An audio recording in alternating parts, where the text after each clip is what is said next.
પાટણ નગરપાલિકા વિસ્તારમાં આવેલા વોર્ડ નંબર 11માં સાદુલ વિરા સોસાયટીના રહીશો દ્વારા પાટણના એક્ટિવ ધારાસભ્ય કિરીટભાઈ પટેલને વિસ્તારમાં પડેલા ખાડા બાબતે પોતાના વિસ્તારની મુલાકાત લેવા જણાવ્યું હતું. આ વિસ્તાર એ પાટણ નગરપાલિકાના પ્રમુખનો વિસ્તાર છે.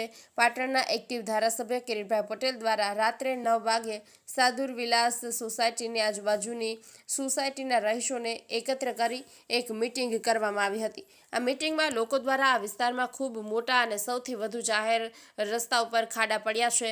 આ બાબતને લઈને પાટણના એક્ટિવ ધારાસભ્ય દ્વારા મીટિંગની અંદર જાહેરમાં કહેવામાં આવ્યું હતું કે 15 દિવસની અંદર નગરપાલિકા દ્વારા વિસ્તારના ખાડા પૂરવામાં નહીં આવે તો અમે અમારા સ્વખર્ચે ટ્રીમિક્સ માલ લખાવી અને ખાડાઓનું પુરાણ કરાવીશું. આજે પાટણ શહેર કોંગ્રેસ પ્રમુખ અને પાટણ શહેરના આગેવાનો અને કાર્યકરોની સાથે પાટણના એક્ટિવ ધારાસભ્ય કિરીટભાઈ પટેલ દ્વારા આ વિસ્તારમાંથી ટ્રીમિક્સ માલથી ખાડા પૂરવામાં આવેલા છે. પાટણ નગરપાલિકાના પ્રમુખ દ્વારા ધારાસભ્ય દ્વારા વિસ્તારમાં શું કામ કરવામાં આવ્યું છે તેવું કહેવામાં આવ્યું હતું. ત્યારે પાટણ નગરપાલિકા પાટણના ધારાસભ્ય અને સાંસદ સભ્યની ગ્રાન્ટ સ્વીકારાતી નથી. માત્ર ને માત્ર 20% ગ્રાન્ટ જ સોસાયટીના રોડ બનાવવામાં સ્વીકારવામાં આવે છે.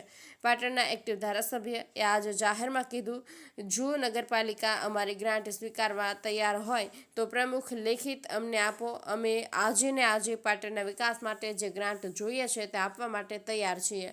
Rajubhai D Patel, news of Patan.